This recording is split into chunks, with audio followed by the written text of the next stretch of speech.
Hello everyone, this is Anitha Sakthi. இது வேடிக்கையான குடும்பம் எபிசோட் நம்பர் 21. வாங்க இன்னைக்கான எபிசோட்குள்ள போலாம். நம்மளோட சித்தி ஹீரோயினிக்கு விருந்து வச்சுட்டு இருப்பாங்க. கூடவே அந்த பொண்ணு வந்திருக்குல்ல, அப்போ 2 விங்ஸ் எடுத்துட்டு போய் இது அவங்களுக்கு ஷேர் பண்ணணும்னு சொல்லி கொடுக்கும்போது, இது வந்து ஸ்பெஷலான சிக்கன் என்ன கப்பல் விங்ஸா, எனக்கு கொஞ்சம் சூப் கொண்டு வர முடியுமா? அதோ போகிறேன் அப்படின்னு சொல்லிட்டு அந்த லேடி அங்கேருந்து போயிடுவாங்க. உடனே நம்ம சித்தி, நீ தான் என் பையனோட சைல்டுஹுட் ஃப்ரெண்டோ? இல்லை இல்லையே. ஆமான்னு சொன்னா என்னவா? நீ எதுக்குமா தலையிடுற? இந்தா இதை சாப்பிடு ஜிக்ஸி. உங்க பேரை பார்க்கும்போதே ரொம்ப நல்லா இருக்கு. என்னோட பையனுக்கு நீ ஃபியூச்சர்ல கூட உதவியா இருக்கணும். இந்த டீ போட்டியில அவன் வின் பண்ணணும். அது உன் கையில தான் இருக்கு. சொல்லிட்டேன். கண்டிப்பா ஆன்ட்டி, என்னால முடிஞ்ச உதவியை கண்டிப்பா நான் செய்வேன். ஆ ஜிக்ஸி, இந்தம்மா இதை நீ சாப்பிடு. அங்க என்ன நடந்துச்சுன்னு தெரியுமா? நீ மட்டும் இங்க கூல டீ குடிச்சிட்டு இருக்க. என்ன நடந்துச்சு? உன் மண்டையில் ஏதாச்சும் ஏறிச்சா இல்லையா? என் சித்தி என்னெல்லாம் பேசினாங்க, காதில் வாங்கினா இல்லையா? எங்க பாரு, நாளை பின்ன ஏதாவது நடந்தா நீ என்ன பழி சொல்லக்கூடாது. சொல்லிட்டேன். என்ன பழி சொல்லக்கூடாது? அங்கே என்ன நடந்துச்சு? அங்கே பேசுனது எதுவுமே உனக்கு புரியலையா? அவங்க நார்மலாக தானே பேசிட்டு இருந்தாங்க. இதில் என்ன இருக்கு? இங்கே பாரு, என் சித்தி அவளுக்கும் எனக்கும் புரோக்கர் வேலை பார்க்குறா. அதுக்கு ஏன் நான் கவலைப்படணும்? அதுக்கெல்லாம் நீ ஒர்த்தே இல்லைன்னு எனக்கு நல்லாவே தெரியுமே. எது? அதுக்கப்புறம் நம்மளோட குண்டை காமிப்பாங்க. அவங்க ஷாப் கணக்கை பார்த்துட்டு இருக்கும்போது, டார்லிங் உனக்காக ஸ்பெஷல் கேக் எடுத்துகிட்டு வந்திருக்கேன் என்னோட ஷாப்ல இருந்து. இதை டேஸ்ட் பண்ணி பாரு. நல்லா தான் இருக்கு. எனக்கு ஒரு 100 வேணும். எது? எனக்கு 100 கேக் வேணும்னு சொன்னேன். செய்ய முடியும்ல? கண்டிப்பா. நீ கேட்டு முடியாதுன்னு சொல்லுவேனா? கண்டிப்பா செஞ்சு தரேன். அப்புறம் உன்னால தான் நான் இந்த கடையை ஆரம்பிச்சேன். நீ எப்போ பார்த்தாலும் எனக்கு கேர்ஃபுல்னு சொல்வியா? அதையே ஷாப்புக்கு பேரை வச்சுட்டேன். ஓ அப்படியா? ஆமா. இங்கே பாரு, என்னோட காசு உன்னோடது, அப்புறம் உன்னோட காசு அதுவும் உன்னோடது தான். சரி சொல்லு, நீ எப்படி ஷாப் ஓப்பன் பண்ண? எல்லாம் காசு பிரச்சனை தான். அந்த நான் சமாளிச்சிட்டேன். அப்பன்னா உனக்கு ஹெல்ப் பண்ணாலே அந்த பொண்ணு? ஐயோ சாமி, சத்தியமா அவளுக்கும் எனக்கும் எந்த ரிலேஷன்ஷிப் இல்லை. அவன் என் சொந்தக்கார பொண்ணு மட்டும்தான். ப்ளீஸ் புரிஞ்சுக்கோமா. நான் நம்பல அப்படின்ற மாதிரி சும்மா கோச்சிட்டு போயிடுவாங்க. அடுத்த நாள் அவங்க அசோசியேஷனுக்கு அவங்க ஸ்வீட்டோட வருவாங்க. இங்கே எட்டுன்னு வந்து வைங்கப்பா, சரி நீங்கள் கிளம்பலாம் அப்படின்னு சொல்லி அவங்க அசிஸ்டன்ட் சொல்ல, உடனே அவரும் சரிங்க சீஃப் ஷென்ஷு அப்படின்னு சொல்வாரு. இதை கேட்ட உடனே அங்கே இருக்க லேடி எல்லாம், இவ எந்த கடைக்கு சீஃபா? ஆனா என்னோட அம்மாவோட ஷாப்புக்கு தான் அப்படின்னு சொன்ன உடனே, அப்படின்னா இவ டம்மியா? அந்த இடத்துல ஒரு பணக்கார பொண்ணு இருப்பா, அவள் தான் அசோசியேஷன் லீடரும் கூட. அப்படின்னா நம்ம முதல்ல இவ்வளோ தான் கரெக்ட் பண்ணணும். சீஃப் ஒன்று நாங்கள் என்னவோ நினச்சோண்டி, பரவாயில்லையே. இப்போ சீஃப் பிரசிடென்ட் எலெக்ஷன் வருதில்ல, நான் நிற்க போகிறதில்ல. ஏன்? ஏன்னா நிற்காமலே நான் ஜெயிச்சிருவல்ல. ஆமாம்ல. ஆனால் இப்போவும் எனக்கு அந்த பதவி மேலே ஆசை இல்லை. ஆனால் ஒன் கண்டிஷன். என்னது?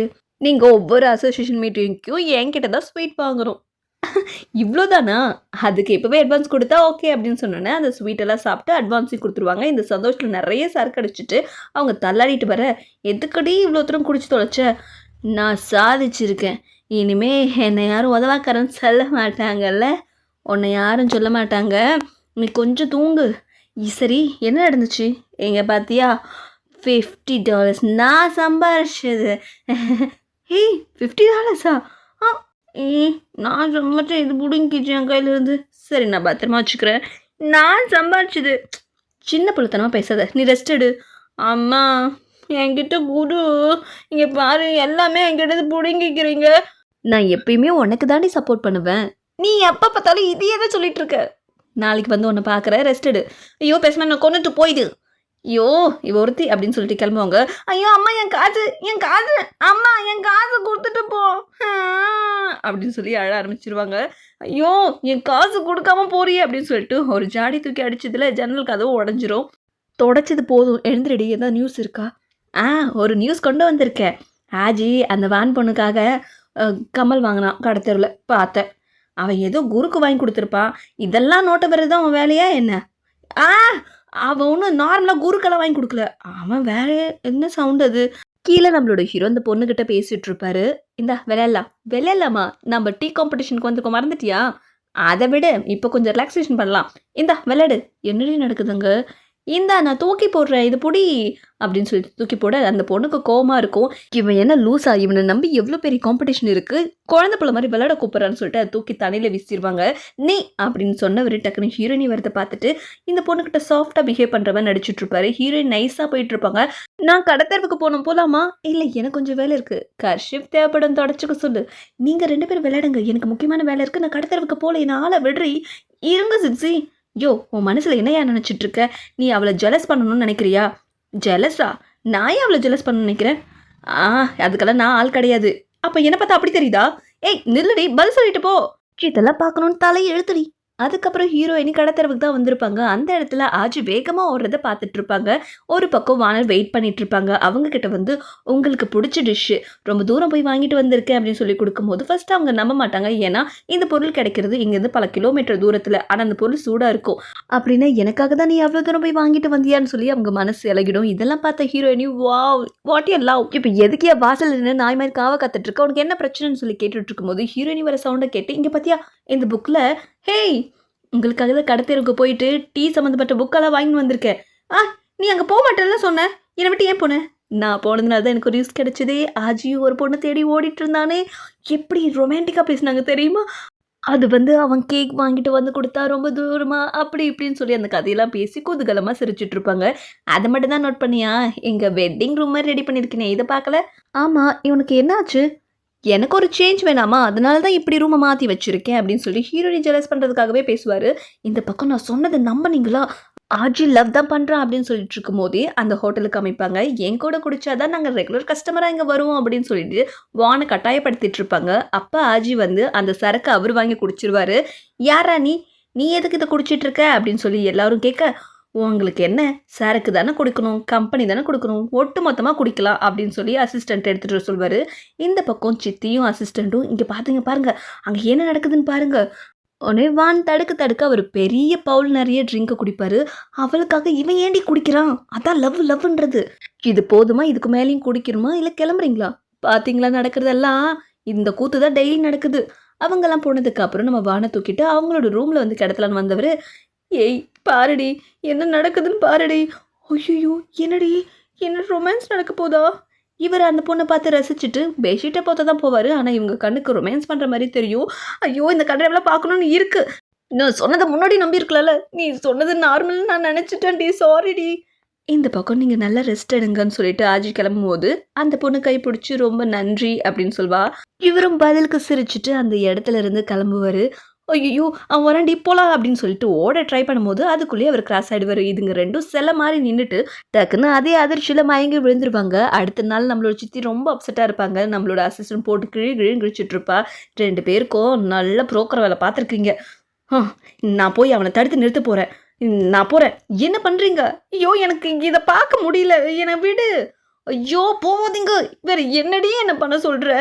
ஒன்று மட்டும் சொல்கிறேன், நல்லா ஞாபகம் வச்சுங்க. போன வாட்டி 6 அம்மா முன்னாடி உங்களை ஆன்ட்டின்னு சொன்னவன் இப்போ ஆன்ட்டியாக கூட மதிக்க மாட்டான். என்னடி சொல்கிற? என்னடி சொல்கிறேன்னா ஏன் எல்லாத்தையும் என்ன கேட்குறீங்க? அப்போ நான் என்னடி பண்ணணும்? அதையும் என்கிட்டயா கேட்குறீங்க? ஐயோ என்ன பண்ணுறது என்ன பண்ணுறது? எனக்கு கொஞ்சம் மயக்கம் வருதுடி. என்கிட்ட ஒரு பிளான் இருக்குது. நீ எதுவுமே சாப்பிட்லையாமே காலேருந்து, ஏன் சாப்பிடாம இருக்க? எனக்கு எதுவும் வேண்டாம், உங்கள் வேலையை பார்த்துட்டு போங்க. நீ ஏன்டி இப்படி பேசுகிற? எனக்குன்னு வந்து பிறந்திருக்கியே. நீ ஏன் இப்படி பேசுற? எனக்கு நம்மவா வாச்சிருக்கிறியே. இதை பாரு, இது உனக்காக தான் நான் கொண்டு வந்தேன். இப்போ இப்படி தான் சொல்வேன் அப்படின்னு சொல்லிட்டு ஒரு பெட்டி நிறைய காசு நகைலாம் இருக்கும். என் மேலே தான் அக்கறையே இல்லையே. அப்படி சொல்லாதீங்கம்மா, உங்களை நினச்சி நைட்டெல்லாம் அழுதாங்க. நீ ஏம்மா எதுக்காக இருந்தாலும் அழுதுகிட்டே இருக்க? அதை விடுறி, நான் வாழறதே உனக்காக தான். நீ குழந்தையா இருக்கிறதுலேருந்து உன்னோட எதிர்காலத்துக்காக அம்மா சேமித்து வச்சுட்ருக்கேன். நீ ஒரு நல்ல பொண்ணு. நான் உனக்கு எப்பயுமே சப்போர்ட்டிவாக இருப்பேன். நீ என்ன வேணால் என்கிட்ட கேட்கலாம். என்னம்மா எமோஷனல் ஆகிற மாதிரிலாம் பேசிகிட்டு இருக்க? நீ எங்கே போயிட போகிற? இங்கே தானே இருப்ப. சரி இங்கே கொடு. இங்கே பார்த்தியா, இது லக்கி ஷீட்டு. நீ நேற்று உடச்சல்ல, அதை கவர் பண்ணுறதுக்காக எடுத்துகிட்டு வந்திருக்கேன். இங்கே பாரு, இது ஓகே இல்லை, உனக்கு நிறைய லக்கி கிடைக்கும். ஏன்னா அம்மானா அம்மா தான். இது மாதிரி 4 முனையிலையும் ஒட்டிட்டா சரியாயிடும்ல அப்படின்னு சொல்லி அந்த பொண்ணு சிரிச்சிட்ருப்பா. இந்த சிரிப்பை பார்க்கணும் தான் இதெல்லாம் செய்கிறது. சரி இந்த பணத்தை நான் எடுத்துக்கிறேன். அது மட்டும் முடியாது, இப்போதைக்கு கொடுக்க முடியாது, என்கிட்டே இருக்கட்டும், உனக்கு தான். சரி சரிவா வெளியில் போயிட்டு வரலாம் அப்படின்னு சொல்லி கிளம்பிடுவாங்க. ஒரு பக்கம் வான் லேடியை காமிப்பாங்க. சித்தி அவங்க கிட்ட பேசிட்டு போயிருப்பாங்க. உனக்கும் அவனுக்கும் என்ன வயசு? நீ பெரிய பொண்ணு, நீ தான் அவனுக்கு எடுத்து சொல்லி புரிய வைக்கணும், இது சரிப்பட்டு வராதுன்றதெல்லாம் சொல்லிட்டு போயிருப்பாங்க. இந்த பக்கம் நம்மளோட ஆஜி வந்த உடனே இவங்க அவாய்ட் பண்ணுவாங்க. பிடிச்ச பொருள் ஒன்று வாங்கி கொடுத்துட்டு என்ன வேணாலும் என்கிட்ட கேளுங்கன்னு சொல்ல, அவங்களும் இதெல்லாம் நடக்காது ஆஜி, நீ கற்பனை வளர்க்காத. என்னாச்சு? நீங்கள் ஏன் அப்படி பேசுகிறீங்க? ஆஜி நீ என்ன என்கிட்ட ட்ரை பண்ணுறன்னு புரியுது, எனக்கும் உனக்கும் செட் ஆகாது. ஆன்ட்டி வந்துட்டு போடுதான் நான் கேள்விப்பட்டேன். அவங்க இந்த மாதிரி பேச சொன்னாங்களா? சீச்சி, அவங்க கடை விஷயம் பேச வந்தாங்க, இதை ஏன் பேச போகிறாங்க? நீங்கள் சொல்லுங்கள், நீங்கள் என்னை மிஸ் பண்ண மாட்டிங்களா என்ன? உங்களுக்கு என் மேல விருப்பம் இல்லையா? ஒரு பக்கம் வீட்ல காமிப்பாங்க. நம்மளோட சித்தி நம்ம ஆஜியோட அம்மாவ வர வச்சிருப்பாங்க. "ஏய் ஆஜி, அம்மா நீ எப்ப வந்த? என்கிட்ட சொல்லவே இல்ல. என்கிட்ட ஒரு வார்த்தை சொல்லியிருக்கலாம்ல." "பரவால்ல இருக்கட்டும்டா. உன்ன பார்க்கணும்னு நெனச்சேன் வந்துட்டேன்." "சரி உட்காரு." உட்காந்து பேசலாமே." "நீ பொறுப்பா கிளாஸ் போறேன்னுலாம் கேள்விப்பட்டேனா, அதான் பார்த்துட்டு போலான்னு வந்தேன்." "அவள பத்தி உங்களுக்கு தெரியுமா? நீங்க அவள மீட் பண்றீங்களா அம்மா?" "கண்டிப்பா." என்ன கூட்டு சேர்த்துக்கிட்டா. நீங்க மீட் பண்றதுக்கு ஏற்பாடு பண்ணிட்டு வரேன் அப்படின்னு சந்தோஷமா போயிட்டானா, "என்ன நீ? உன்கிட்ட என்ன சொல்லிக் குடுத்தா என்ன பண்ற?" "இருங்க, இருங்க. எனக்கு புரியுது. நான் தெளிவா எடுத்து சொல்றேன். கோச்சுக்காதீங்க. நான் பக்குவமா சொல்றதுக்கு தானே வந்திருக்கேன்." பேச போனாங்க. இன்னும் தகவல் தெரியலையே அப்படின்னு சொல்லி சித்தி வெயிட் பண்ணிட்டு இருக்கும்போது அவங்க வருவாங்க. "என்ன நோ சொல்லிட்டியா?" "நான் ஒத்துக்கிட்டேன்." "எது? ஒத்துக்கிட்டியா? உன்ன என்ன சொல்லி அனுப்பிச்சேன்? ஏன் ஒத்துக்கிட்ட? இங்க பாரு. இரு. யார் காதுலயாச்சும் விழுந்துற போது. உள்ள வா. அந்த பொண்ணு ரொம்ப நல்ல பொண்ணா இருக்கா. அது முக்கியம் இல்ல. அவ வயசும் செட்டே ஆகாது. அவ அக்கா. அது ஏன் நீங்க பெருசா எடுத்துக்கிறீங்க? ஆச்சிக்கு அவள பிடிச்சிருக்கு. அவங்க 2 பேரும் ரொம்ப நல்லா இருப்பாங்க. அது என்னால ஒத்துக்க முடியாது. நீங்க ஆஜிக்கு அம்மா மாதிரி தான். நீங்க ஏன் முன்னாடி இந்த காதலுக்கு நோ சொல்லணும். சரி. ஆஜி, நான் நான் கொஞ்ச நேரம் யோசிச்சு பார்த்தேன்.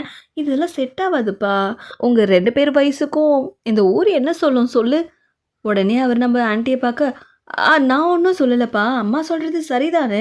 அம்மா பேச்ச கேளு." "சரிம்மா. நான் போய் அவகிட்ட இத சொல்லிடுறேன்." அப்படின்னு சொல்லிட்டு ஆஜி அங்கருந்து கிளம்பிடுவாரு. "இப்போ உங்களுக்கு சந்தோஷமா? நீங்க என்ன சொன்னீங்களோ அத நான் சொல்லிட்டேன்." Thank you." அப்படின்னு சொல்றதுக்குள்ள, "ஆஜி எனக்கு தெரியும். இது உங்களோட வேலைன்னு தான் தெரியும். என் அம்மாவ எதுக்கு பிரெயின் வாஷ் பண்றீங்க? நீங்க ஏம்மா அவங்க பேச்செல்லாம் கேட்குறீங்க?" "ஆஜி, உனக்கும் அந்த பொண்ணுக்கும் செட் ஆவாதுப்பா. நான் நல்ல விஷயமா தான் பண்றேன்." "அம்மா அவங்க பேச்ச எதுக்கு கேட்குறீங்க? அவங்க சொல்றதுலயும் ஏதோ நியாயம் இருக்குல்ல. நீங்க தாம்மா என்னோட அம்மா. அவங்க கிடையாது. உங்களோட முடிவு தான் எனக்கு தேவ. அவங்க சொல்றதெல்லாம் காதுல வாங்காதீங்க. அவங்க குழந்தை இல்லாதவங்க 1000 பேசுவாங்க." "அஜய் நீ அப்படி பேசக்கூடாது." "சரி பரவால்ல விடு. நீங்க வாய மூடுங்க. நீங்க ஒண்ணும் என் அம்மா கிடையாது." "அஜி இருடா" அப்படின்னு சொல்லி சத்தம் போட்டுட்டு இருப்பாங்க. அதோட இந்த எபிசோட் முடியுது. அடுத்த எபிசோடில் மீண்டும் சந்திக்கிறேன். நன்றி.